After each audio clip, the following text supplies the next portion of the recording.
Now it's the show you've all been waiting for. A cast of famous faces give us their take on a truly legendary TV show. Clear space in your garage for the speedboat. It's You Can't Beat a Bit of Bully.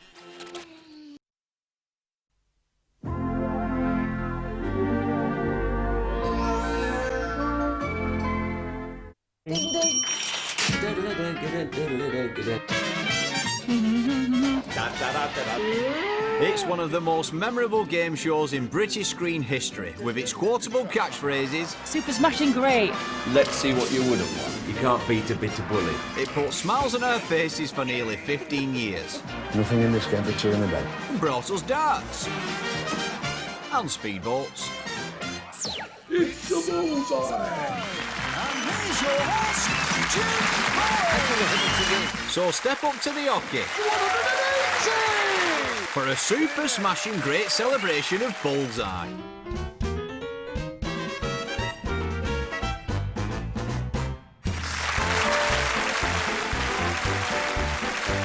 I'm Jim Bowen, and for many years in the 80s, I presented Bullseye. What is Bullseye? Bullseye is family entertainment. Bullseye was the ultimate game show. A brilliant and innovative piece of television. I was a 6-year-old obsessive with darts. Welcome to Bullseye. It's a game about the nation's most popular indoor sport. The whole show, in a way, was catchphrases and darts. It's a game about general knowledge and about the skill of dart playing. And it's a game which involves the winning of cash and some super prizes. Bullseye first broadcast on a Monday night in September 1981 at 7 p.m. on ITV. Nice to see you. During its original 14-year run, it drew some of the highest TV show ratings ever, with a peak viewing audience of 19.8 million people. But that's the Bullseye! So who dreamt up this crazy mix of sports and general knowledge? Andy Wood was a self-employed entrepreneur and had this idea, as it turned out, a brilliant idea. Take your time. People throw darts at a dartboard for prizes. The reason I chose darts is because darts is something that everybody in their lifetime, sometime or other, has thrown a dart. Even the late Queen Mother threw darts. Bullseye, £200 is off. Darts was becoming popular. There was the World Championships. And so I believe Bullseye 19 came along at the right time. Treble 19! That's enough! Everybody plays darts, and that's when it became on TV, everybody could associate with it. Because I've done that, I've thrown darts. I think it was just a prime situation to make a dart show then. Treble 20. Treble 20. And treble 20, 180! I did learn the rules of darts from watching Bullseye, so the next time I went in the pub, you know, the boys were sort of impressed because I knew how to score. I don't think it were your darts, Linda. And scoring was the aim of the show. Bullseye pitted 3 pairs of contestants against one another. I was the knower. And I was the thrower. Oh, spelling, please. Spelling. Spelling. OK, Chris. See what you can do on spelling, or very near. Well, basically, you throw darts at a board to answer questions, and then if you get the questions right, you win money. Showbiz, please. Showbiz, Brian. Showbiz. 50. Yes, good. Another £50 for you, June, if you can tell me this. People always assume that the questions were easy. And there were no there were giveaway questions, but when you get to the £50, £100 questions, they were quite difficult. What is manufactured by the use of the Bessemer process, spelt B-E-S-S-E-M-E-R? Some of the questions, I'm saying even I couldn't answer. And I knew the lady that wrote them, so I could have found out. From which fruit is the Yugoslav brandy Slivovitz made? Wow. Oh, crabapple. Say it again? Which fruit? Lime. Mango. Pears. Tomato. Which what, sorry? Cherry. Oranges. Apple. Bananas. Peach. Kiwi fruit. Not a clue. Limes. It's not. In fact, it's plums. Plums. Fresh. If they weren't knocked out by the questions... For £62 and a place on Bully's prize board... The highest scoring pair went on to face Bully's prize board. Keep out of the black and in the red. Nothing in this game for two and a bit. The losing couples left with a tankard for the chaps. Look, there they are, your Bullseye tankards. A beautiful gold-plated goblet for the ladies.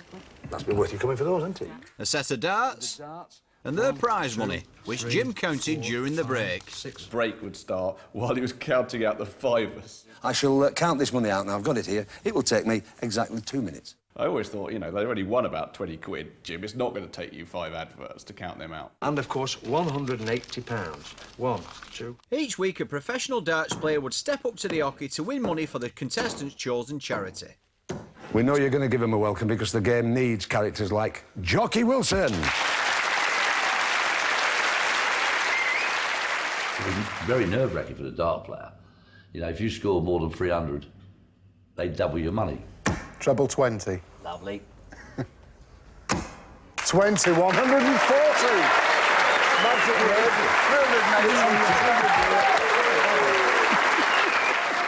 You either it or you don't hit it on that programme. And there's guys that got 200. Some guys got 300, some got 360. There you go. Oh, unlucky, 45. Yeah, no,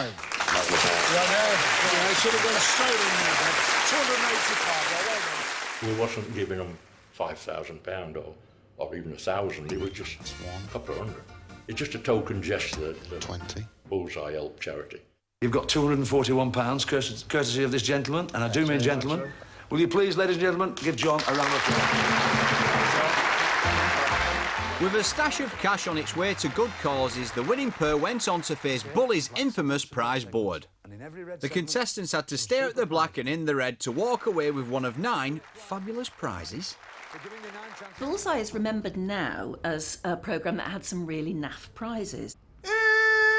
The hostess with the mostest, a hostess trolley. It was almost like a newly married couple's wedding list or something. 2. A timepiece for the mantelpiece, an elegant carriage clock. The enduring appeal of the carriage clock completely eludes me.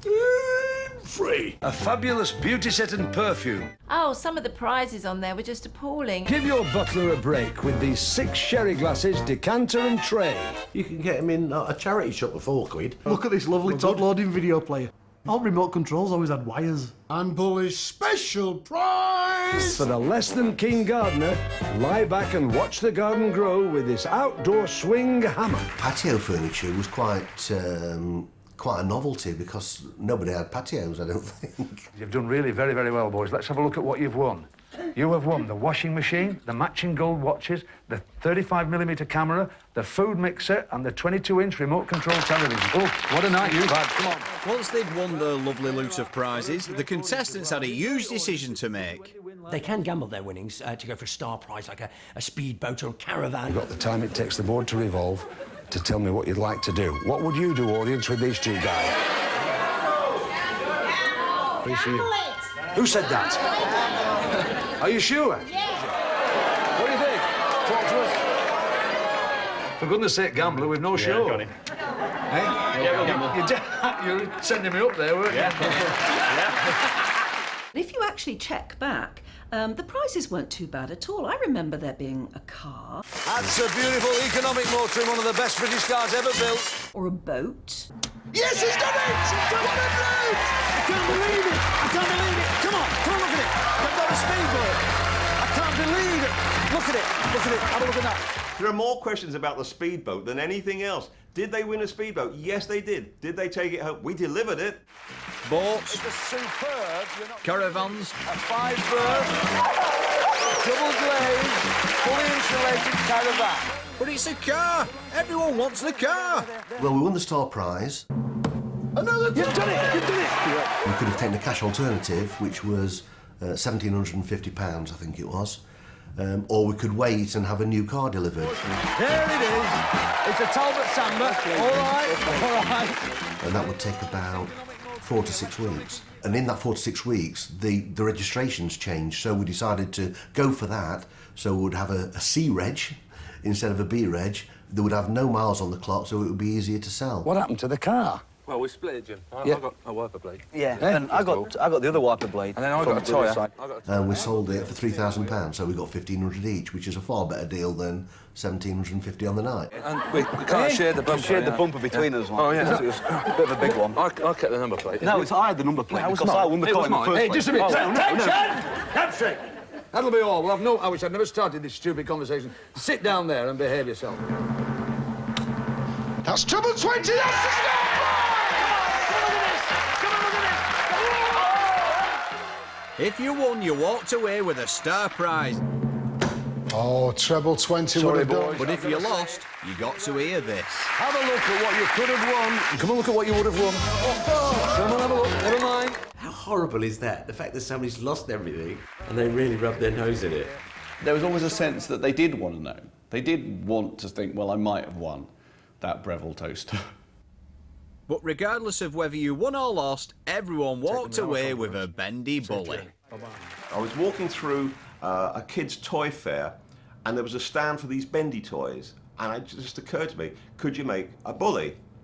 And the guy said, well, I expect we could make anything really. And he went away with some pictures of Bully and came up with this fella. And he's been with us ever since. I rather like him. Coming up, come with me. We hear how Jim Bowen, the first-time game show host, found presenting tougher than a 9-dart finish. I was poor. In fact, I was rubbish. Don't go away, we'll be back after the break.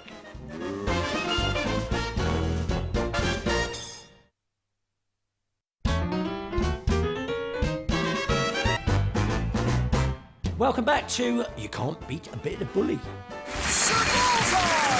And here's your host, Jim Bowen! Good evening at home, and welcome to this, the 10th edition of Bullseye. 10 years we've been with you now. At its peak, almost 20 million people watched these arrow-chucking gladiators step up to the hockey in the game show arena. I think everybody watched it. I do, really. I don't think it was miners, joiners, bricklayers and things. I think everybody watched it in general. What do you do, Graham? I'm a forklift truck engineer. Forklift truck engineer? Yeah. Oh, that's its ups and downs. It grew on people, and it grew for many years. And you're single, sir? Yeah. But, I mean, you go out and you're quite liberal with your affections to the ladies, aren't you? I love Because in Norfolk, they're broad-minded. Now, listen, if we're going to start groaning... We used to have a dartboard in the living room, so I used to be watching Bullseye and actually throwing at the same time. For me, it were always Bullseye, bath and bed. Yeah. It would always, like Sunday night, before you go to school next morning, always watching Bullseye. Compared to the glamorous play your cards right and slick family fortunes, there had never been anything quite like Bullseye. To work hard. Or Jim Bowen. You know, there's a rumour going around that I got sacked as a maths teacher because I couldn't add up. Well, I don't believe in all that. Late 60s, I was a school teacher. I was a deputy head of a school locally. And then I started to do the clubs as a stand-up comedian, just semi-professionally. Johnny Hamp from Granada came to see me work and offered me a spot on the Comedians, a massive show in the 70s. And that started me on the showbiz ladder. You've seen this new programme, have you? This Columbo, have you seen it? The new one he's having an operation next week, you know. Having his mic off. When the call came for Bullseye, my name, through some bizarre reason, came to the top. 1, 2. But rumour has it that Jim wasn't the first choice to host the show. What's Jim told you? I was fifth in line and was very, very lucky to remain fifth in line.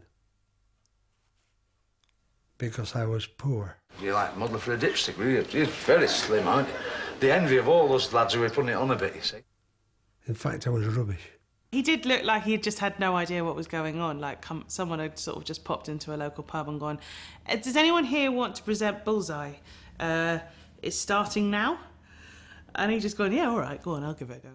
What about you, Mike? A well-made lad, what do you do? He did the show in his own way, and sometimes he made mistakes. I'm sure you'd be surprised to know that. From which country did America purchase Alaska in 1867? And there's a light on. Russia. Russia is right, just within the bonus, within the budget buzzer. Thank you. I had my nose fixed and my teeth are not working. Right. About the same time as Bullseye, you had Family Fortunes with a very suave, very well-prepared Bob Monkhouse. Bob Monkhouse and Bruce Forsyth, I think, had a bit more interaction with the ladies. Family, lovely to see you. You don't often get families from the Exeter way, you know. We're delighted to see... Oh, thank you. I'm being offered. I was offered that. I didn't grab it and suck it. Jim was never a Bob Monkhouse. You met in a bakery? You felt you needed one another. Jim was very much Jim. There were famous muck-ups, I think, over the years, and he was well known for that. But I think that was all part of the charm, really. Where are you from? All the way from Orkney. So Can you not tell by the accent? Well, no, I've got to say, there's a trace of Irish there. I thought there was a trace of Irish there, honestly. There's a whole lot of Irish, Jim, yeah. I mean, that's an Irish accent, isn't it? Yeah, it's even an Irish person you're talking to. That's right. They left most of it in. That was the best thing. You know, they didn't try and edit out his wrongs. They thought, leave it in, and that's Jim. Are you married? Yes. Not to each other. No. Jim Bowen's presenting style was not what one would necessarily call professional. A £10 question on books, and here it is. Well, it's about. I know it's about somewhere. Yeah, here we go. Move the board. Here we go, Terry. We set new standards of deterioration. And I think the early shows set the industry back 20 years. Hey, I'll tell you what, Leighton Rees. Tit-throw, tit-throw, tit-throw, tiptoe through the tulips. You got a comedian who'd never fronted a show before, stuck him in the limelight, who panicked like hell for the first couple of years. Happily married man? Oh, divorced him. Oh, really? I really thought I could tell gags, and suddenly I'd got to watch cameras and people and ask questions and not listen to answers and look for cameras. I was like a demented shepherd. Anyway, as well as being one of the best comics in the country, I'm probably... But little did he know, Jim's popularity was growing and he was becoming a national anti-hero. I'm probably the best game show host as well. Jim Bowen, I think, was kind of an institution in those days. I mean, all the ladies loved him at home, all the grannies loved him. My granny loved him. How are you, Nadine? Hello. It's been a lovely day, hasn't it? We've had a nice, gentle practice, and it's been very civil. A vicar and his daughter could have come in and watched it, couldn't they? Yeah. Only for a second or two, but they could have come in and watched it. He was never really that confident in what he'd done with the Bullseye show, but he didn't realise in the end he was part of the show. What does a ufologist study? You could have put somebody in the next week and it wouldn't have been the same show. Flying saucers? I've got to give you that. It's £30, unidentified, flying object. It's just nice to see a normal guy who wasn't very confident in himself earn a lot of money, and good luck to him. Right, where do you work, sir? Shoe factory in town. I know the shoe factory. So you, what do you do at Case Shoes? Tell us. I'm a socker. You're a socker? Yeah.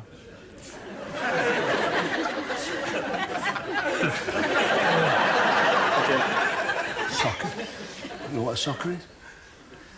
I'll talk to you about that later. There's no doubt when Bullseye came into my life, my whole life altered. It made me what they call in the business a star via a little bendy bull.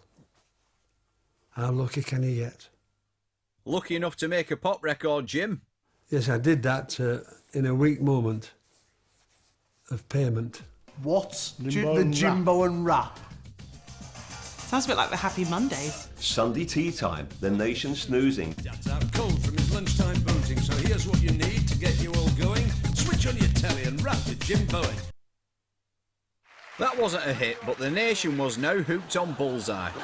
Let's meet... The show moved to a Sunday afternoon slot, and the catchphrases became as familiar as a nice roast.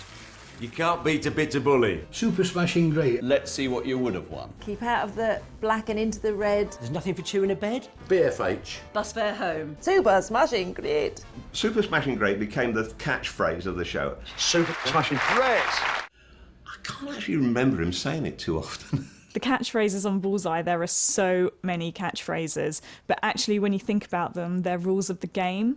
So, for example, keep out of the black and in the red. Nothing in this game for two in the bed. I don't really know what that means. That is a rule because, as I said, if you got 2 darts in the black where you lost your prize. We all added bits like BFH. That's bus fare home. And the iconic noise. But there was one catchphrase that nobody wanted to hear. Have a look at what you could have won. Yes, it's a wonderful holiday for 4 in colourful Jamaica. Let's take a look at what you would have won. Let's have a look at what you could have won. Yeah. And yeah, we get ribbed quite a lot about that when we told people we've been on Bullseye. It's like, oh, what could you have won? Yeah. 20. 20. Oh, and 20. Sorry, boys. Treble would have done it. That is painful. Jim Bowen put his arms around me and Steve and says, "Oh, look, lads, come and look what you could have won."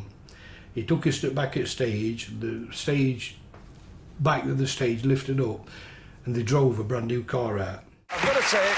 Look at what you could have won. But we just wanted to crawl into it. Oh, we're fed up, we just lost a car and all his money. We were fed up, wanted to go on. I am bitterly disappointed. Coming up, we hear out it was the characters and contestants who really made the show. Don't go away. We'll be back after the break, because you can't beat a bit of bully.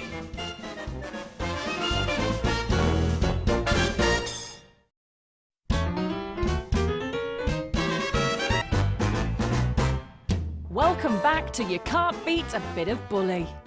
Bullseye and Jim Bowen were as popular with the British public as a cold beer on a warm afternoon. Audiences loved the no-frills nature of the show. Tell us what you do in this banana factory. Ripen bananas. You ripen bananas. In 1982, Jim got a helping hand when he was joined by co-presenter Tony Green, a true darts professional. I think the first couple of shows, Jim Bowen was doing it on his own. And he can't count. 68 will do it. 58 will do it. I mean, he's got enough pressure on him introducing the guests. First appearance, I was throwing as the professional. But then I took it up professionally as a scorer and a commentator. 1 minute he's calling the game or playing some darts, the next minute he's like co-presenter on a programme. Lovely jubbly. Just tell me, what was Horatio Nelson like? Was he fine? He was a very good dart player. Tony was one of the best, a national champion. So he knew where to, and he knew what to say. You know, bottom left, steady, steady, steady. Tony would always say, "Relax, take your time. You know, don't worry about anything." And then I would feel happy and drift off on the sofa. You just take your time, I promise you. Big gamble, but the best of luck. 101 or more, 6 darts. Tonight's star prize, the best of luck, Dave. A generation game and things like that back then, they all had glamorous assistants, whereas Jim Bowen had Tony Green, who used to stand there wearing a jumper. He's Tony Green. Honestly, the fun that Jim and I had were partners. Yeah, and what you might say, esprit de corps. Go, Jim, Apple. Yes, very Get good. You give me the pip. Go on, get off. The floor together. When the contestants come on, Jim would there, he'd be making them laugh, and there'd be me making them cry when they get the scores. Tony wasn't the only professional darts player to revel in the popularity of Bullseye, as the show propelled some well-known faces into the limelight. What Bullseye did was brought a whole load of darts players to a much wider audience, and I think probably helped them become wider known. It was an effort for us, a great effort for the dart players. It was a privilege to get on Bullseye. Jim Bowen definitely put the darts players' names on the map and made them famous. They're tremendous sort of viewing figures, so it was great for any dart player to get on there. We were pretty successful with Sarah Ferrick. We won titles by then. We were on TV 25 weeks a year, so you know we were quite successful. But it was always good to go. We never turned it down. I never turned one chance to go and appear on the show.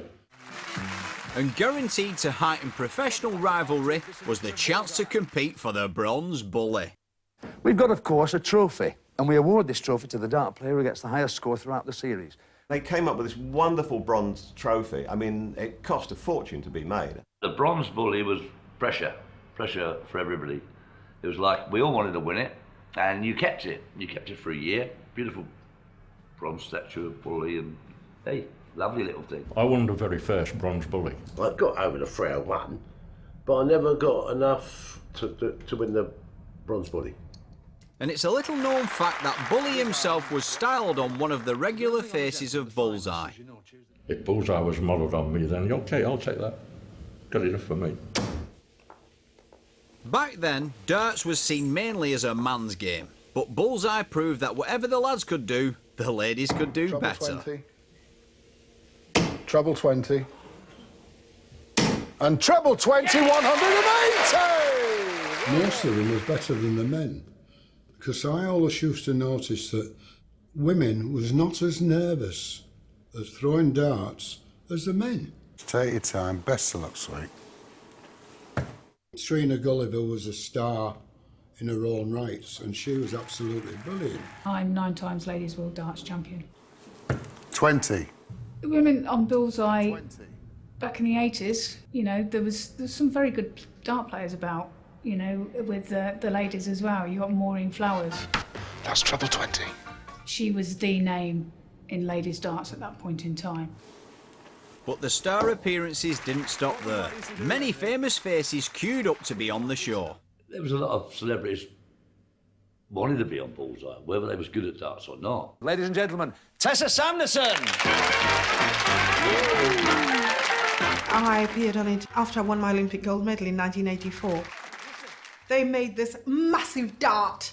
It must have been this big. Is this regulation weight, Tony? No, it should be 12 inches and 50 grams, Jim. But 12 inches and 50 grams? I think that's a little bit... Well, I failed to qualify all round. Jim came on set with it, and they rested on my shoulder, on his, and I thought, well, I don't know if there's this. They're not expecting me to throw this thing, are they? I would have thought that darts would be right up her street in some respects, unless she can't quite adjust her strength and would just sort of throw them through the wall and out the building. Please welcome Gary Wilmot. I suspect Gary threw some darts and was quite good at it. First 3 darts, off we go. As I was stepping up to the oche to throw the darts, Tony put 4 darts in my hand and said, "Throw 4, Gary, throw 4. All right. And that's a 5, so that's 38 plus 60.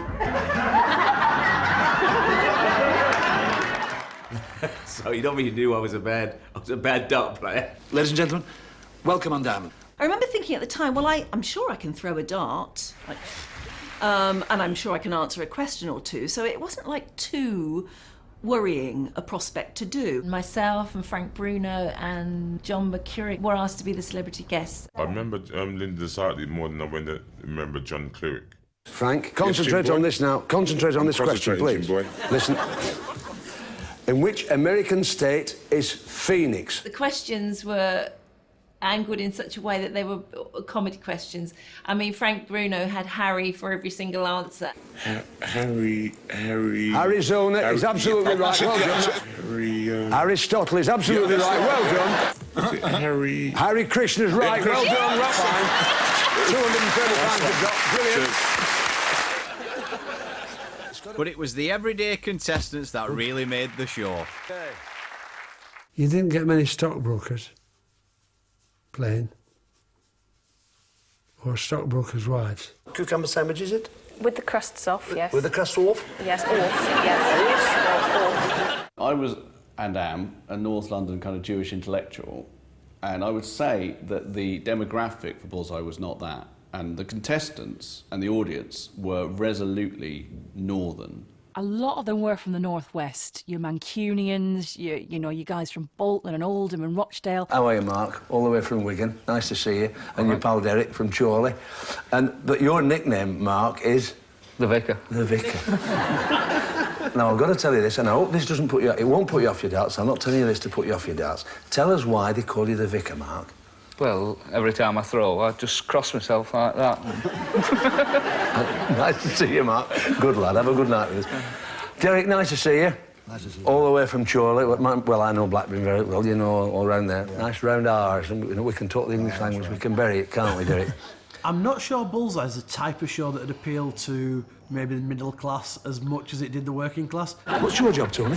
I'm a teacher. School teacher? Yeah. That's fine. And what subject do you teach? English. English? In the northeast? True. That'll be like a foreign language up there, won't it?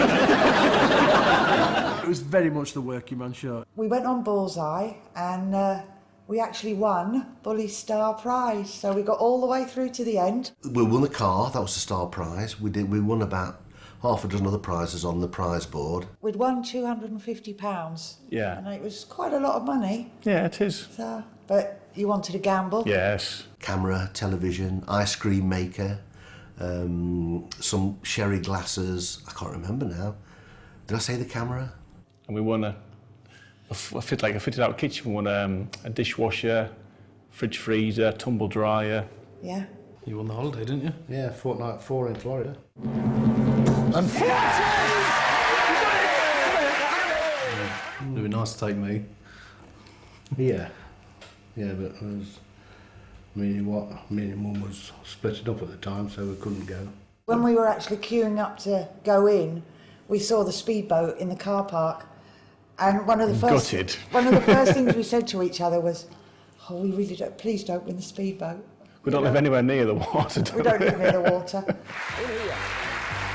While happy to remember the prizes, they may want to forget the fashions. My dad was wearing I think it was a purpley silk flowered shirt, something you'd find in the 70s. It was awful. OK, Trevor, take your time. I wore a pair of light blue trousers and a grey shirt. I bought a shirt, and I don't know why I bought it. I wore it that once and threw it in the bin. It's quite funny to watch some of the styles and looking at the studio audience to see what they were wearing and the hairstyles of the day. Mullets were very big in the 80s. Yeah, it's quite funny now to watch it back.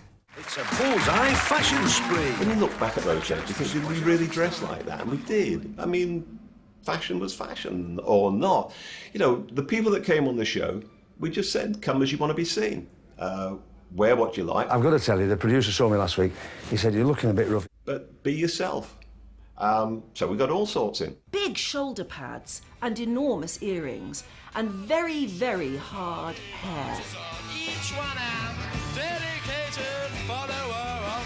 The dresses that came on with the ladies, lots to be desired. Flares, flared trousers. Have you got something down your trousers? You're walking a bit stiff. Are you all right?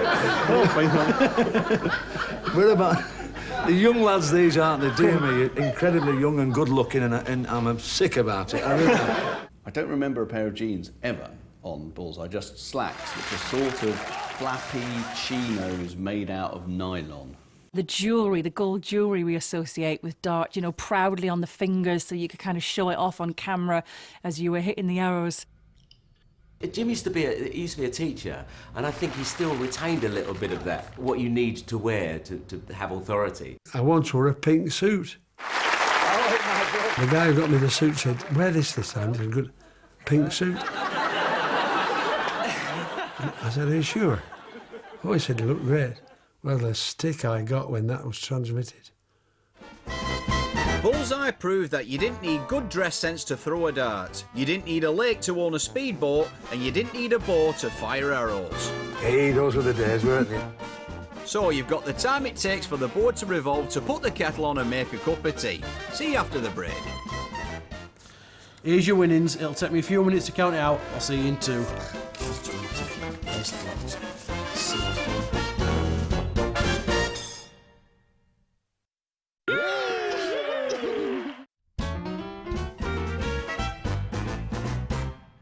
Terry and Jean and Michael and Ian and Joe. Ralph from Sunderland, Hazel from Cumbria. Lee from the Midlands is a speedboat. This bloke, Bob Carroll, our Anthony. Jockey Eric and In. They were the superstars. Let's not forget, of course, Bully, Tony and Jim. There's only one proper home for the Bullseye family. Thank you very much indeed. The UK's favourite dart-based TV quiz show. Weeknights from 9 on Challenge.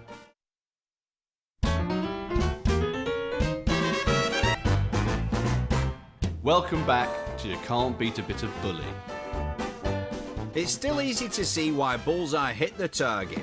Big celebrities, bigger, big caravans and big gambles. Yes, he's done it! And after a decade away from our screens, it came as no surprise when the show re-emerged in 2005, fronted by another Lancashire comedian, Dave Sparky.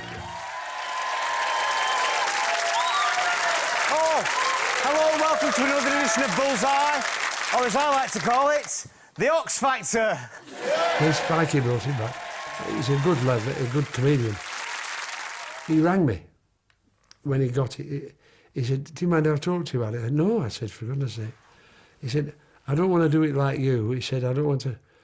Well, no, I said, just do your own thing with it. Just play the game. You'll have a lot of fun with it. Here's a man who's hard as nails. It's Tony Green. I think when it was brought back with Dave Spikey in the 2000s, there was nothing wrong with Dave, it's just it wasn't Jim. All right, bud. Yeah, it's been a nice day, hasn't it? Oh, lovely. I was in the park this morning playing frisbee with my dog. Was you now? He's hopeless. Yeah? Need a flatter dog. He hardly shifts. I really enjoyed working with Dave because everything was right and he did it for the show and he did it for Bullseye. Let's see what you would have won. I've met Spikey a few times and he's a nice guy. But I think even he found it difficult to follow Jim. If anybody asked him, I think he'll say, tough act to follow. So who could ever replace Jim? You can imagine someone like Vernon Kay presenting it, or even like a Dale Winton, but I think you probably have to have a darts player. It's from Pointless. His name's Richard Osman. I've got to say Bradley Walsh. I think Jodie Kidd would be a good presenter. Keith Lemon might be a good choice. You haven't got to look too far to find someone who could maybe drop into a northern accent and say he can't beat a bit of bully. I think Eamon Holmes should present it. Eric Bristow! It's the answer to everything. Whatever the future of the show, there is no doubt that Bowen's Bullseye still continues to be one of the best-loved game shows of our time. Are you telling me or asking me? I'm telling you. It's still relevant. The jokes are still funny. It's still good. The format still works. Where are you from again? Glasgow. From Glasgow? Yeah. Oh, it's rough in Glasgow, isn't it? Hard in Glasgow. I went up there for a laugh once and came back in stitches. It was ridiculous. It's 20 years since it finished, but it's still on TV. It's like, will it ever finish? I think they'll just be showing it forever. It's amazing. It's doing all our dart players all over England. The world are good, this, Eric. It really is. People still see it now on reruns and things like that, and even today can identify with it. Bullseye has over 58,000 fans on Facebook. You know, we've got over 6,000 fans on Twitter. We're very proud of, you know, the online success that we have with Bullseye, and we're continuing it to grow year on year. We're getting more and more fans, more and more followers, and more people talking and celebrating and remembering Bullseye. But why do we love Bullseye so much? It is British. It's like fish and chips, Bullseye. It is, yeah. It's very British. It's a culture thing. We're brought up with darts. You know, cricket, probably beer and darts. You'd have to be British, I suppose, to understand Jim's northern sense of humour, or British sense of humour. Whereabouts are you from? Barnsley? Barnsley, South. Well, this will be new to you then, carpet and electric. It'll be different for you. Oh, it's hard. It's still a bit of what we are when we go abroad. It's still a bit of what the Americans think of us. You know, we're about fish and chips and the corner pub, and that's what Bullseye is about. It's friendly, it's non-threatening, it's a bit of fun, it's non-judgmental, it's not harsh or unkind, and it's a seriously good laugh. Now, you're engaged, Martin. That's right. Who are you engaged to? Sandra. Sandra. Do you want to give her away? Is she with you tonight? She's sitting right behind me. She's somewhere in here. She's, all it is, oh, I can see She's her. hiding here, She's a pretty girl. You'd be better with a spin dryer than him. You both work together, is that right? That's right, both work for the same firm. What do you do? I'm a butchery supervisor. I see. And Sandra works? She's a meat packer. She's a meat packer? Oh, so when you get married, you'll have a joint income. Hey, they're good things, aren't they? It's anti-glitz, isn't it? It's so unshowy, it's so unpolished, it's so unglossy, it's really sort of honest. Treble 20. And treble 20, 180! Very, very hard to beat Bullseye because it's not very difficult. It's easy on the eye, easy on the listening. There's some nice prizes around. I think what made Bullseye so popular is just the comedy element. Jim himself, I think, really. I can't imagine anybody else or any other voice presenting that show and holding it together. Tell us, young sir, what do you do? What do you do for a living? Well, I'm a leading hand and I work for a firm called Nacro. Nacro? Yeah.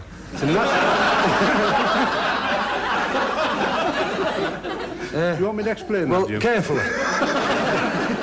I think of Bullseye, I just think of Jim and his smiling face and how he used to be so kind to the contestants. That's why people still love it so much, because it was created for every man, and Jim Bowen was every man. What is the Sorbonne in Paris? University. It's absolutely right. I always thought the Sorbonne was something you got riding in the Tour of France. That's good, isn't it? Every show we did, we put our heart and soul into it. It was magic. It was magic. It had a tremendous familiarity of it, and it was comfortable. It was very, very comfortable. You could kind of just sit back, get involved, and kind of feel part of it. And the contestants weren't, you weren't alienated from it either. You felt like you could be part of the audience. What do you do for a living, sir? I'm a butcher. You're a butcher. So, are you married? No. You're not married? You couldn't get anybody interested in your scrag end? No.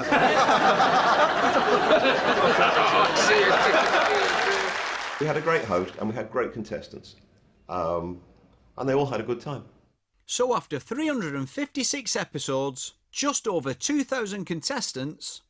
I remember it with a great deal of warmth and happiness. We did have some good days. We made great TV shows and we had a lot of fun doing it. And 14 years of...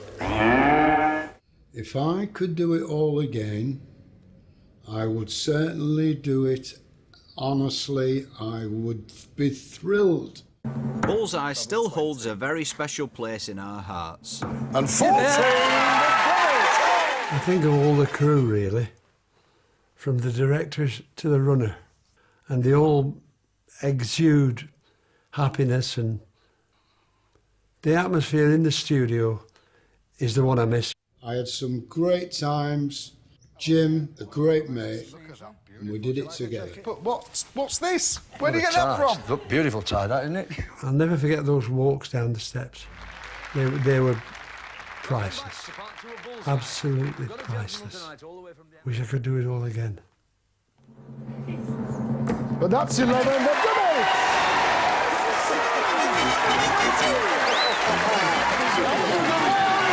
It's there! That's Bullseye. Let's move on.